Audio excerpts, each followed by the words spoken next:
On today's episode of Altered Life, we're talking about mental health and innovation.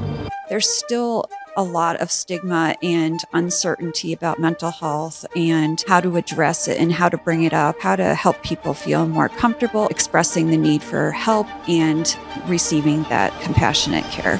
Join us as your host, Michael Castanon, interviews Solome Tibebu and Kacie Kelly. Solome is the founder and CEO of Behavioral Health Tech, the largest community dedicated to advancing access to mental health and substance use services through technology, health equity, and innovation. When I was an anxious teenager, I was the type of teen that Friday nights I was going to the local Barnes and Nobles to try to read as much as I possibly could about anxiety or panic attack. And that going through that experience, we had to endure some suffering. Kacie is the Chief Innovation Officer at the Meadows Institute, where she focuses on opportunities to integrate scalable, data-driven innovation into healthcare, schools, justice, and community systems to detect mental health risk earlier and increase access to quality care for more youth and adults. Where we operate at the intersection of policy and practice to help systems across healthcare, school, and justice do mental health care better. Solome and Kacie have come together to tackle some of the biggest questions in the industry, bridging the gap between the digital mental health world and the policy world. They credit the success of their relationship to empathy, transparency, imagination, and optimism. Can these virtues really be a key to better working relationships? Ever since Solome was a teenager in mental health treatment for her anxiety, she's been asking herself the question, can we make this kind of treatment more scalable and accessible to those that don't have the same resources? Find out all this and more on today's episode of Altered Life. This need for collaboration of diverse stakeholders in behavioral health to come together and really start seeing eye to eye where we can to move our space forward, because it really is going to require all of us to work together if we're going to make massive change in scalable access to behavioral health. A lot of where our innovation team is focused on, and in partnership with people like Solome, is figuring out how to braid together those different resources and those different solutions and point them at the specific problems that we know exist across the system. We can't keep it real. We're not going to keep it at all. If we want to have something that's of real value, we've got to show up in a real way. All right, guys. Well, thank you for joining us this morning. I'm so excited about talking to both of you, Kacie and Solome, and for the audience out there, both of you do such important, meaningful work in the mental health care space. And this topic that we are here about today is the topic of, the power of human connection. And you guys are really, I know, aligned with this topic. So I can't wait to hear what you have to say about this. It's exciting. I think about the transformative power of human connection. When I also this morning, when I woke up and was thinking about the two of you, I was also thinking about the relief of suffering that must come before transformation. And if I think of what is this whole thing of mental health care? What are we trying to do here, right? And deconstructing it and being really intentional about what we're doing in this space. This thing of relieving suffering is really critical, because I think if not everyone, is coming to us with some form of suffering. And we have to help relieve that suffering in order to get to the transformation that they're looking for. And a human connection is a really big part of that whole equation, isn't it? So I want to put that out there as a theme that we can talk about. But before we get into that theme, Solome, let's tell the audience about you. And so I'm going to let you kind of introduce yourself and tell people what you'd like people to know about you. What is it you want people to know about Solome? Go ahead. Awesome. Thanks so much, Michael, for having me. Hi, everyone. I'm Solome Tibebu.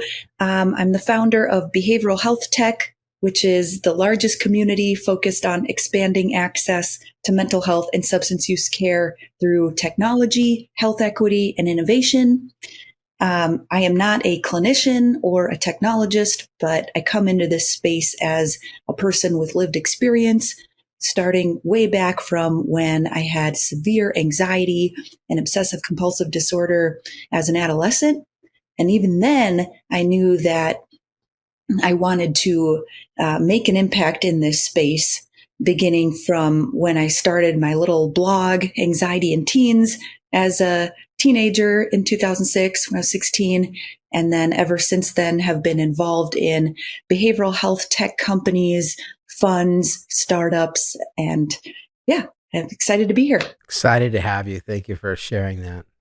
And Kacie, thank you for coming. Kacie, tell us about you, and I'm excited about your participation here. So thank you for inviting me to be here. I'm delighted to be here. And any time I get to do something in partnership with Solome, it's always fun and educational for me.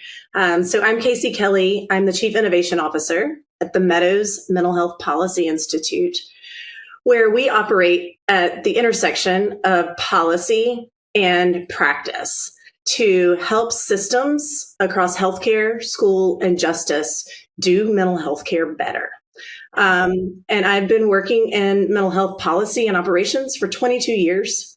And I think the thing that I would like to add today is that I am more hopeful than I have ever been before about our opportunities to alleviate suffering and to help more people access high quality mental health solutions across the country and across the globe. I love that optimism. Yes, we need more of that. And I too share in that optimism. I'm more hopeful. I think connecting here, with us and unifying and, being de-siloed as an industry and as providers and as advocates, there's going to be power in that. And Solome, you're really kind of a big part of that, man. You're like really helping to bring that about in a really meaningful way. And it's kind of crazy, huh? You got to start it out in your own journey and look what it's turned into. And I guess that possibility is not limited to you, Solome. And I think that's one of the things I wanted you to like unpack, and this optimism, this hope, right? The relationship that you have built with Kacie obviously is a meaningful one, a profound one, a significant one. And so why don't we start a little bit with like a little bit more of your story? You talked about it and what it's transformed into, and the fact that, you're really making a big difference out here in this world. And, but it really started, right, with your own story, your own journey. That was the seed of this whole thing, isn't it, if we really think about it? So to the extent you can share that and help connect, I wanted to also thank you guys for the invitation that you accepted to be here. But more importantly, I want to invite you now the invitation into this power of human connection and connecting amongst the three of us and conveying that out to our audience who needs more of this. Go ahead, Solome. Yes. So on this theme of human connection, I think back to when I was an anxious teenager. I was the type of teen that on Friday nights, I was going to the local Barnes and Nobles to try to read as much as I possibly could about anxiety or panic attacks, or what is this weird habit that I have of having these intrusive thoughts that I was so ashamed about, and then feeling this intense urge to do some kind of compulsion. I was very lost. And fortunately, over time, my family was in a position to even get me to a few providers to get the help that I needed. But I will say it took 4 different therapists to get the right diagnosis. And I think back often to, what if we gave up at 1 or 2 or 3? So certainly if there's something that people walk away from this podcast, one of those things would be that these conditions are treatable and manageable. And I hope to disseminate that message as far as possible. But again, going back to 16-year-old me, I was reading as much as I could, and this was pre-social media. So I was on the web trying to find any information, but more specifically, people like me who were going through these same things.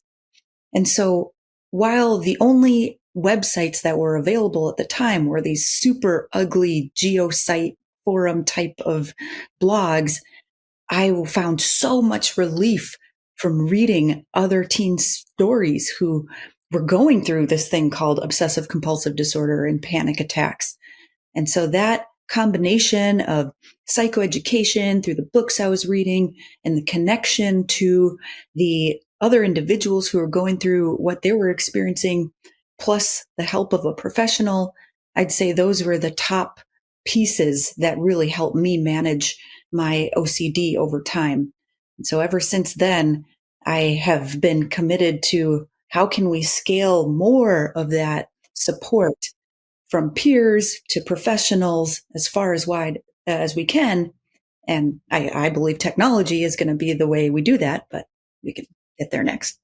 Yeah. And I think I heard in that little journey, you talked about some suffering, right? Is that fair to say? You had your own, Yes. and that going through that experience was, you had to endure some suffering. And then interesting, and before like social media, just picking up a book and reading the story about somebody else's journey and connecting to that human story was powerful for you. And it sounds like it kind of pulled you forward, right? That's really cool. Thank you for sharing that. And so Kacie, your journey, and I love your story, what you're doing right now, like the systemic change and the optimism around systemic change, man. It's like so cool. And you're right there, really right there in a big way, impacting systemic change. So what's your journey? How did you come to this place of like having passion? I saw you, had a role at the VA as well. And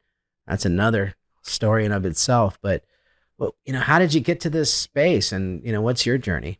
Well, my journey really began in an interest in trying to help people.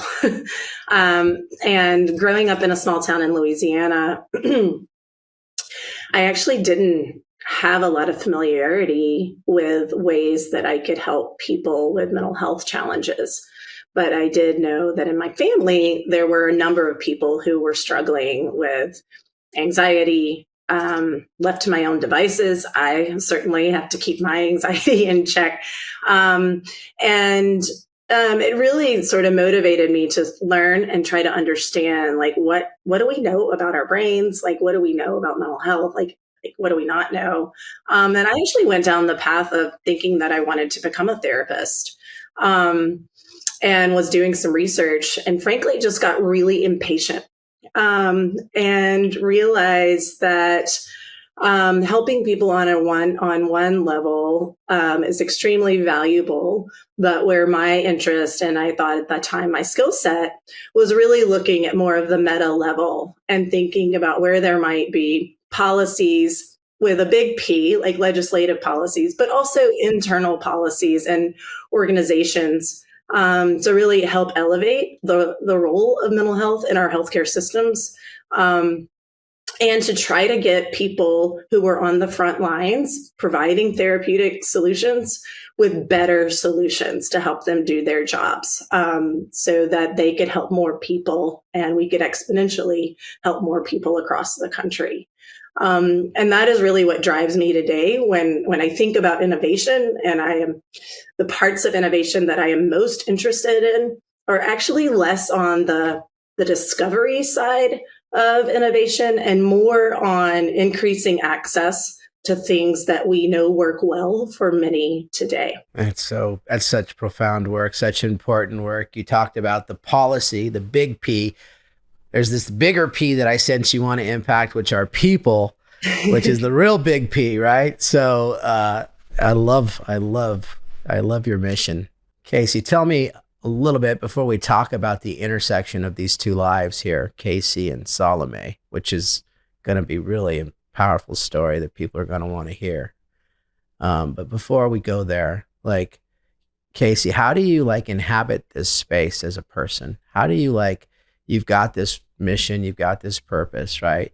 You think about how you inhabit that space each day. How do you do that? Like, what's the way you approach that each day?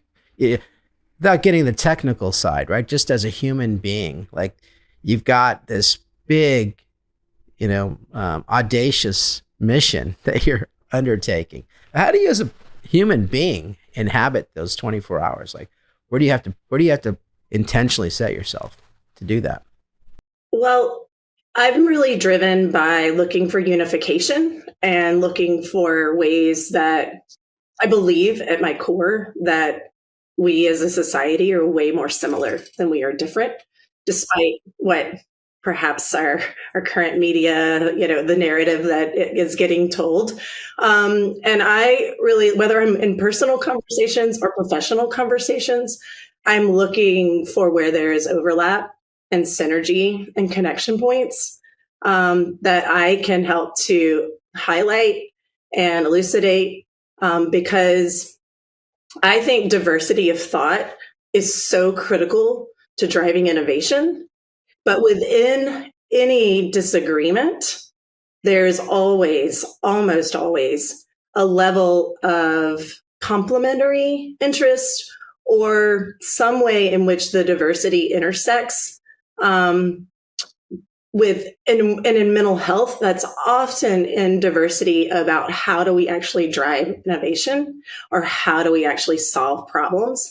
And I think the greatest solutions that have come out of mental health care in the past decade have really been rooted in bringing disparate perspectives to the same table and uniting those diverse ideas to point towards specific problems. And that's a little bit of how Solome and I met. That's so awesome. So if I had my dream right now, I would actually give you a megaphone that the whole world could hear what you just said. Like, that was amazing. And it's interesting because, Kacie, I feel like our paths are crossed because the intentionality about what we're trying to do is bring that unification, that the power and the diversity. Our similarities are more important than where we're dissimilar. And so even on this call, right, we're all coming from different walks of life, but look what we're doing together. It's much better, right? It's amazing. So I want to ask you, Solome, the same question. You have a big audacious goal and vision and purpose. How do you, as a human being, just Solome, right, just how do you inhabit those 24 hours each day? How do you show up to do that? I have to chime in with what you just said, Michael. That experience of let's give her a megaphone. That is how I feel on every conversation with Kacie. In this past year, serving as Senior Fellow of Digital Transformation at Meadows Mental Health Policy Institute, I have had the great pleasure of getting to know Kacie and the entire innovation team, and I've learned so much about developing partnerships through Kacie, and I'm just so grateful to be in her realm for many reasons, but that being one of them. Now back to your question. How do I show up each day? Candidly, still very anxious. I don't know why I get myself into these stressful projects. Like, what's the best thing somebody with anxiety could do? Let's start an event business. Horrible idea. I could have made some better choices along the way, for sure. But that being said, it's easy to get intimidated by the many impressive partners that have joined our community, whether that's health systems, national health plans, impressive digital health companies, investors, policymakers.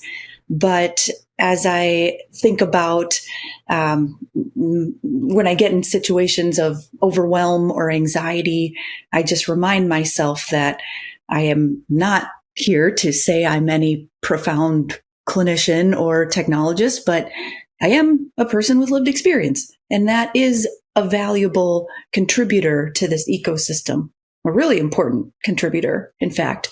And it's taken me a long time to acknowledge that, but I think I'm starting to come around to it. Yeah, well, I want to acknowledge you in something you just did that I think is really important, and that is to be real. Like, I've learned the lesson in life that if, we can't keep it real, we're not going to keep it at all.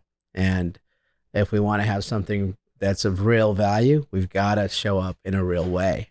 And so thank you for doing that. It's really awesome to see. And, in spite of like the stuff that we all have, right, we still can do great things. Great things can actually flow through us and from us, right? It's kind of incredible. So let's get on to the journey of, the meeting, the connecting of these two incredible paths, these lives of Solome and Kacie. And how did that come about? Who wants to take the lead in telling us, sharing with the audience the story of how you guys cross paths and how you got this relationship of human connection going? How'd that go? How'd that happen? So Solome, you should start, but I also want to just not let you off the hook when you're like, I show up with lived experience. I just want to say out loud, you do so much more in your community, the community that you've built. When we talk about bringing disparate stakeholders together to drive better solutions, like that is exactly what going digital behavioral health tech does. And Sarah, I'm not letting you off with that sort of very reduced role that you are playing in our mental health community. I can already see why, Solome, you like Kacie. There we go. She's doing it, right? She's doing the thing, right? So there's the connection. So let's talk about it. How did it get to this place? Yes. And Michael, I knew you were going to ask, how did we meet? And I had to really think about this, but it was, I think, like a group chat from a mutual friend that said, oh, you two should know each other. And I get those like once a day kind of thing, but I'm like, okay, let me meet her. And oh my gosh, just blown away by her experience. And over time, correct me if I'm wrong, Kacie, but over time, we're just learning more about each other's priorities. And, for me, through developing the community throughout behavioral health tech, bringing together all of the stakeholders in behavioral health to be able to talk about what are the barriers standing in the way of accelerating mass scalable implementation of high quality behavioral health care to all. That was like goal number one. And I'm excited to see how we've been able to accomplish that goal in the last year through the conference and other various forums. But my aspiration was, we can't really do major, durable mass change if policy is not also involved. And so I just had the great fortune to have this friend make this connection, and seeing through Meadows' amazing expertise in this space, relationships, know-how, we've been able to develop a great partnership to bridge that opportunity. So how long ago was that, Solome, when you guys connected? Man, over a year ago at least, right? Time flies. Yeah. It flies. So there's this work, and there's this, meaningful purpose behind your relationship. But I also see the real connection between, one person to another here. And I see the equity that you've built into each other. Just this, brief interlude here, I can see it. So how did that come about? How did you connect at the level where you can do meaningful work? Because I don't think you can, if you're going to really, first of all, I don't believe your connection was by accident. Clearly, it's like there's something at work here connecting you two together to do really important work. And I don't think that is going to really be fulfilled without sort of the connection that I'm sensing you guys have. Like, if you can't get real with each other, if you can't get in each other's space and support each other just as people, you're not going to be able to help all the people that you have a burden to help and all the impact you're trying to make. So how did that start, Solome, with you, with Cacie? Like, why Cacie? Why did, beyond what Cacie is capable of doing, her skill set, her know-how, what is it about Cacie that, like, okay, I'm going to give Cacie permission to get into my world and sort of grow me and elevate me? How did that happen? Oh my gosh, we need a whole hour for this easily. Yeah, let's go. Come on. There are a few groups that have policy expertise. Meadows has a tremendous amount of the intersection of mental health and policy, but really none of our partnership together, including our major paper that we did around recommendations for the administration to expand access to youth digital mental health tools, to our entire policy track at the conference.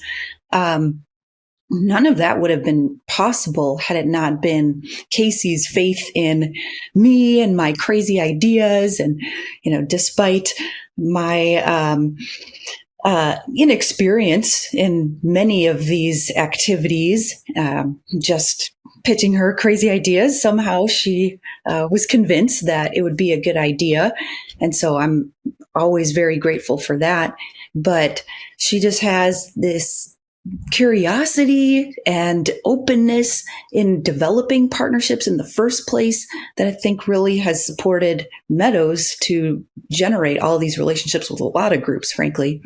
And we were just able to develop that. So I think we more need to, you have to ask Cacie that question, because I was going to say, it was from my view, very much not the one-sided description that Solome just gave you. Like, she's so humble and very humble. Yeah, she doesn't want the spotlight on her either. Have you noticed that? Like, she's trying to deflect. A little deflection's happening right now. But go ahead, Cacie. If I could offer an addition to those very kind words. I think we knew early on that we had overlapping values. And like our just need for authenticity in relationships, and appreciated how we may be coming at the problem from different perspectives, but we needed to have sort of transparency in how we work together, and an ability to disagree, if you will, in instances. And I have learned in this relationship as much, if not more, from Solome, in how to think about solving a problem, to driving meaningful solutions. And I think that started actually early on when we first, she actually came to us with this, what she thought was a wild idea, to join forces to do a policy project. And during that project, we had moments where I would suggest something and she would say, they're never going to do that. Or that's not going to be important. Love it. And vice versa. And ultimately that led to what has turned out to be a really meaningful contribution to the policy world and the technology world and mental health. And then ultimately led to the first ever policy track at the Behavioral Health Tech Conference this year, that we, again, sort of jumped in without really knowing exactly what the roadmap was going to be, but had enough faith in each other to believe that we would figure it out, so that it was successful from both perspectives. So cool. And how is it that works out that way, where even though you may be the mentor, right, in the relationship, or you may be I understand, Cacie, you're not gonna maybe take that mantle. I get it, but it's co-mentoring. It's co-mentoring. for others, right, that are out there that want to get into these types of dynamic relationships, powerful relationships that are bring about transformation and meaningful results, right? Like, how is it that, when you go into these relationships, you get out more than you think you're going to get out of them? Like, how does that happen? Why is that? Like, what do you think about that? How does that happen? Part of it is Casey's willingness to, and I wonder when my luck is going to run out of letting me pull her into new and interesting things. We'll say that. But just having an openness of where that will lead. I mean, so much of my career so far is I have no idea where this could go, but it's not always, sometimes not. It's often led to something bigger and better than I could have imagined. And so I think that curiosity and openness I feel like we've both brought that to our relationship, and that's helped a lot. For me, when I get into relationships like this, which are, they're precious, right? They're invaluable. They're not, you don't have a huge volume of these types of relationships that we're talking about, right? They're sacred almost in nature. And, but you really get out of them way more than you expect, and maybe than what you even anticipated, or even way more than what you put into it. It's like, wow, the collective is way bigger than the individual. I think that's part of what this thing is about, human connection. And I don't think we have a scientific explanation for all this stuff, although I know we're probably all unified in we would like to have more of a scientific understanding of what this stuff is to help other people. And hopefully we'll get there someday. But aren't you fascinated by it? Aren't you blown away by it sometimes and humbled by it? Grateful, for sure. Yeah, for sure. For sure. I think humility for me is when I'm reflecting or have an opportunity to reflect. Like, this podcast presented me with an opportunity to reflect on not just the professional work that we're doing, but the personal relationship that has developed and hopefully will continue to develop out of this professional relationship. And I think, honestly, I think there's some anxiety in the background of this, not about our struggle, but I think we both have been exposed to anxiety and mental health challenges from a variety of different perspectives over our life, and have now gotten to a place in life where we value the fact that if we keep doing the same thing that we've been doing for a lot of our lives, it's actually not going to get the results that we want to see. And so it sort of creates this space for trying things that have never been done before. And more, for me at least, I'm not actually never talked to Solome about this. For me, it's more of a comfort with failure, because we've never done this before. And so no one's ever done this before. And so if we don't get it right the first time, as long as we have a commitment to learn and try to improve the next round, I'm okay with that.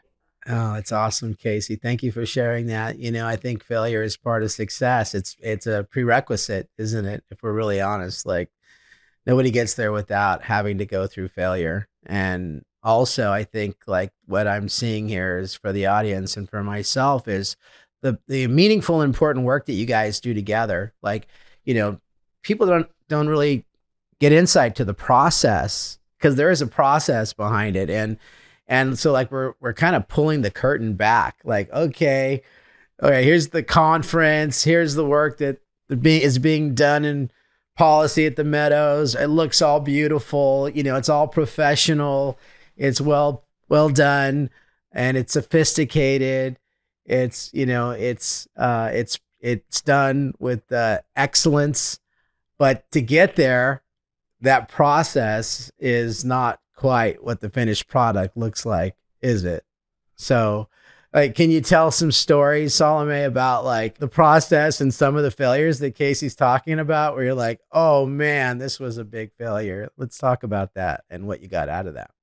Yes, I do recall, I can think of plenty of examples where we're trying some new things, and even in our partnership, trying new things. And Casey reminds me that, well, actually, it's never been done before. And so that is really meaningful, and that's always given me a lot of confidence. I can think back to even now, for those listening, there are so many online CBT startups, mild to moderate anxiety apps out there, like thousands of them. But I think back to when I was in college, I started my own mental health tech startup. And it was basically like an online CBT, cognitive behavioral health app for young adults. And I won a little business plan competition in college, and that led to the next step of going out and getting some seed funding. This is 20-year-old me in the middle of Minneapolis, and hired some clinicians and programmers. And we even built the app and piloted it with some partial day and residential programs. And then after 2.5 years of that, it became very clear to me that 20-year-old me had no idea how to run an enterprise healthcare startup. And looking back, I cringe just thinking about the conversations I had, and going back to what Casey said about humility. I could think of I was trying to explain to the engineers or clinicians about why it went wrong, and they were so patient with me. Like looking back now, I'm like, oh no, I was definitely wrong about X, Y, Z. And for example, the app we created, it being for adolescents or young people, they're expecting like I don't know, World of Warcraft type of user experience, when my app at the time was barely even Minesweeper level. Well, this is why they're not using it, or you're not promoting it enough. I'm like, no, it was just bad, you know. But that experience, I learned so much from that. Like every little taste of launching a mental health tech startup, really. And now I can draw from those experiences as I am meeting founders and evaluating apps. And so, yeah, thinking back to the alternative, I could have just had my first entry level job, I don't know, tweeting or something somewhere, and that would have been fine. But I learned so much from that failure ultimately. Thank you for sharing that story. It's a wonderful story, and it kind of set the foundation and your insight in a much more informed way, right? Like you have insight that you wouldn't have gained if it was all good and starting out. And Casey, you are in an interesting space, and your title is an interesting title, and it sounds really nice and like progressive, but this thing of innovation, man, ooh, a lot inside of that word, and especially in this space. So let's go there. Like, what are you experiencing as you're trying to innovate? Because we need more of it. But I also think like inside of innovation, there's a lot of failure too, right? Because you're doing things that haven't been done, haven't been tried, haven't been perfected, and you're going where others have not yet gone in many cases. So what's innovation like, and how does that what's been your experience there in this space with innovation? So, I think because I have spent a lot of time, 22 years, working with various stakeholders in mental health, I actually believe a lot of the solutions that we need to activate are available to us today. And so my team, we talk a lot about putting together the mosaic of solutions in order to drive innovation. Now more than ever, there actually are more treatments that work for many that are available in healthcare settings. There is greater interest in developing technology to help to bolster our human capital that are working in mental health services. or to operate independently to extend that workforce. There are non-licensed clinical solutions that are also available for us to leverage parts of the workforce that have never been put to work effectively in mental health before. While at the same time, there's more investment from the public sector and from the private sector than ever before. And so at the Meadows Institute, a lot of where our innovation team is focused on, and in partnership with people like Solome, is figuring out how to braid together those different resources and those different solutions and point them at the specific problems that we know exist across the system. For example, we know that most mental illness begins before the age of 25, and about half of mental illness begins before the age of 15. Unfortunately, there's about 10 years, there's a decade at least, before early signs and before someone can actually get some support. And so a lot of our work right now is pointed towards early detection and risk assessment, and then connection to services, so that it isn't a decade before someone has some relief from the suffering that they may have early in life. Are there any solutions that you're working on, ideation that's in the works to, solve those problems that you just talked about, right? The early detection and early intervention. So much is happening in those first 25 years of our lives as, we're being formed and informed and, constructed. So Cacie, what are you guys doing there? Like, where's the hope? Like you did say you're more hopeful than ever before. So tell us, like, what are you working on? One of the biggest efforts we have underway right now is to integrate behavioral health back into the rest of healthcare. Unfortunately, several decades ago, we, as a mental health community, moved mental health over here on the side when the rest of healthcare resided in primary care and pediatrics for early detection. And that was a mistake. Most mental health care, when caught early, can actually be treated by a generalist. And so we've sent this message that mental health is all specialty care. And that has led to a lot of our workforce challenges. And so we're working in over 60 healthcare systems in Texas right now, some pediatric, some primary care, to integrate behavioral health models that are evidence-based back into those settings. So just like when you go and you get your blood pressure checked or you get screened for a whole variety of things, that can be detected for mental health. And we don't wait until the person suffering raises their hand. We actually can detect it even before they may even know, or we may know that we're struggling.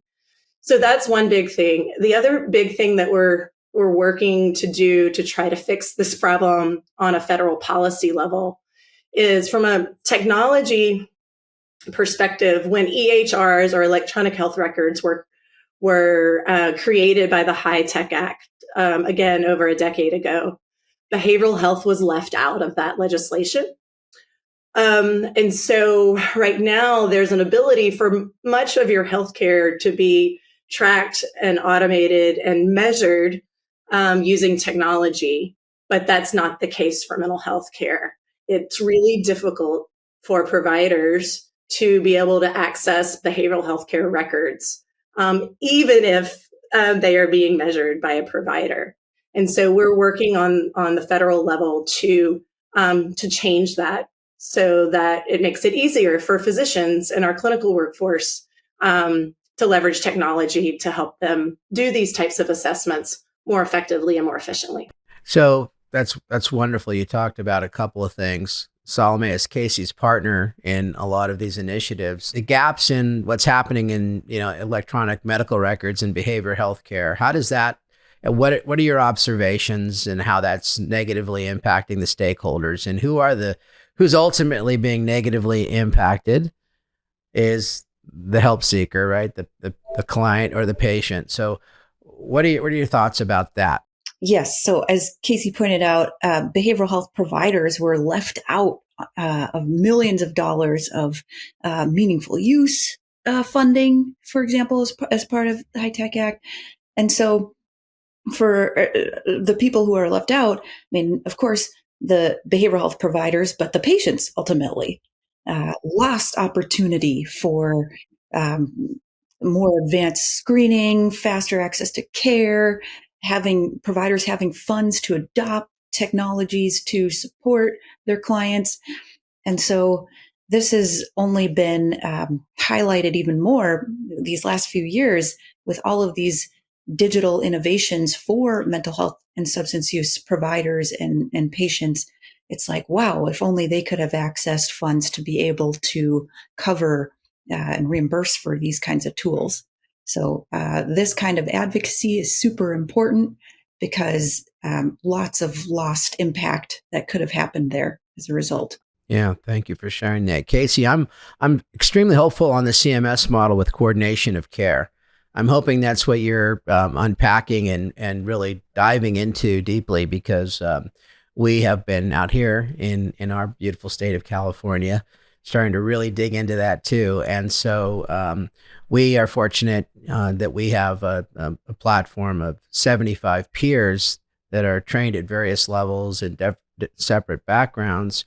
And we feel like we could deploy that workforce, right? That human capital to do great work. So tell me about where you are on, coordination of care, and if you think that's going to be a game changer, because I'm pretty excited about that in lines with what you're speaking about. I do think it's going to be a game changer for a couple of reasons.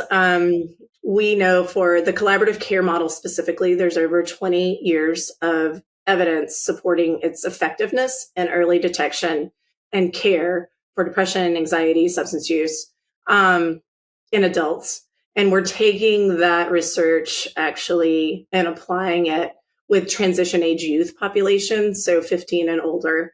And the research there is building. There's some research already and it's building, but as we're implementing it, the research body is growing for that population.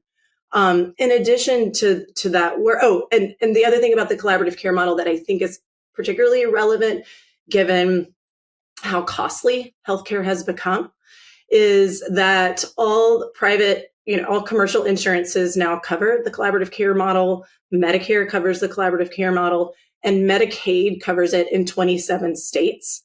We're working to get those other 23 states' Medicaid offices to push that to the finish line, because I do think it's important specifically for our youth and transition age youth population. In addition to that, you reference the work that is happening in California that's really exciting, related to leveraging the peer-based models.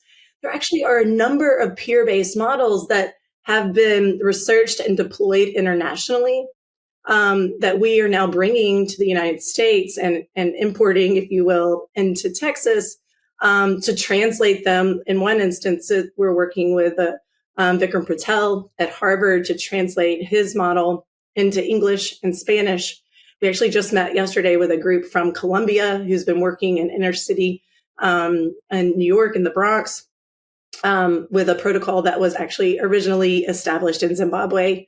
And there's another model that we're looking at. And I think there's a lot of innovation that could actually be gleaned from solutions that have been happening in places outside of the United States that we do need to bring into the States and replicate in order to extend our workforce and to help reach people who may be living in rural areas who can't get in to some of our big city healthcare systems.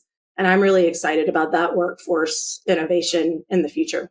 Guys are doing such great work. We're covering such big topics here, and it's all rooted in like this connection that you have with each other. If without that, I don't think the work would be done. I know it might seem overly simplified, and of course I have a bias toward this because this thing's called Altered Life Podcast, right? So it's about how, lives connected can really alter each other and alter big things. And I'll just add one more thing that I don't think I've said before about what Solome has taught me. She's taught me a ton about technology and what will and will not work with health plans. But she's also taught me a ton about the value and importance of peer-based solutions and having people with lived experience at the table early on and co-creating and making decisions about innovations.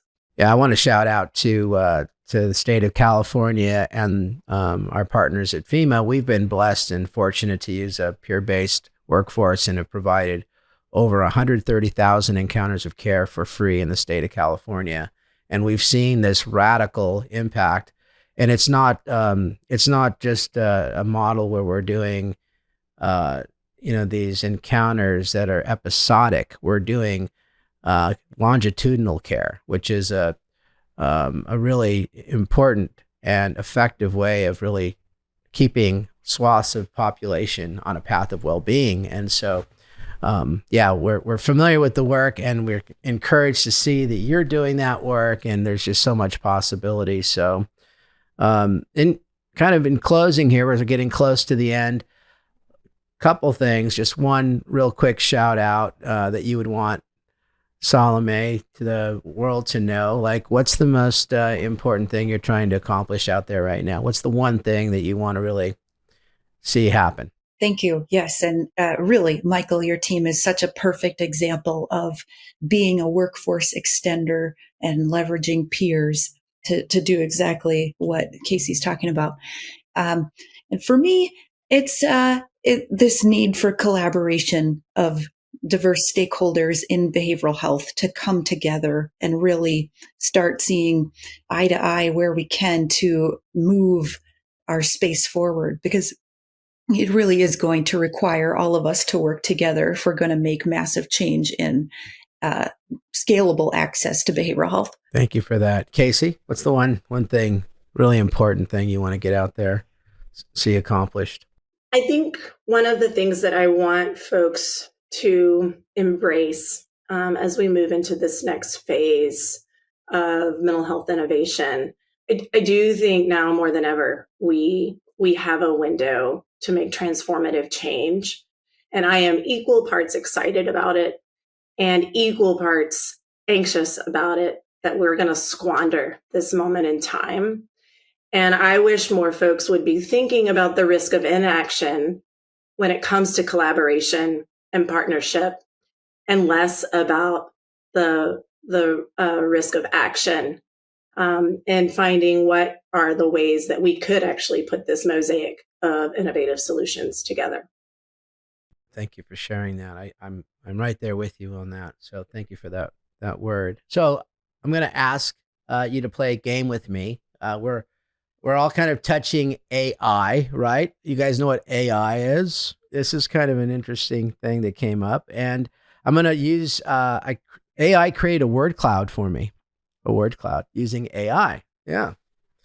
And so I'm going to share the words. First, to understand what this word cloud is explaining wins the game. You guys have your finger on the button. So I'm going to just say the words that the word cloud gave me. You got to guess what the word cloud is describing, what it's referring to. You guys know. So are you ready? Let's play. Health, culture, recovery, viral, future, advocate, funny, Phoenix, conference. Bing, bing, bing. What? What the answer is? Behavioral health conference. Yes, you are the winner. Thank you, AI. That is a shout out to BHT. The conference was amazing. And we actually used a platform to go out on social media and see what the world was saying about BHT. And those are the words that came up. There's a lot of really cool words here. I'll share it with you. Thank Salome. you. Wow. And so I wanted to see, you talked about a mosaic. There's a mosaic for you. So Kacie, where can the world find the work that you're doing online? Where if someone's interested in learning more about the work that you're doing out there, where can they find this information out about you? You can go to our website. It's mmhpi.org for Meadows Mental Health Policy Institute.org. You can also follow me on LinkedIn, and I'll help you navigate to whatever resources you might be looking for. Excellent. Salome, where can the world find you online and the work that you're doing? Thank you. Yes. Our weekly newsletter, you can subscribe at behavioralhealthtech.com. We can also be friends on LinkedIn, but beware, I kind of post a lot. For sure. It's amazing. I always marvel at how efficient and how like just the volume of the work that you do. It just blows me away and I love it. Hey, in closing, the two of you, like leaving this podcast, now give me like a couple of words, word cloud me. How do you feel now that we had this connection and had this time together? Salome, give me a few words, just top of mind. Thoughtful, just very thoughtful. Beautiful. Kacie? Thankful, energized, hopeful. Yeah. I'm encouraged. I feel motivated, and I feel aligned. How's that? So thank you guys for your time. I appreciate it. It was wonderful. Thank you for being our guest today. Thank you so much. Thanks so much for the invite, Michael. Wow, what an episode. Salome and Kacie's vision truly is inspiring. Something that really stood out was something that Salome said. Curiosity and openness brought that to our relationship, and that's helped a lot. Please make sure to subscribe and comment below, and we'll see you next time. But for now, go and live an altered life.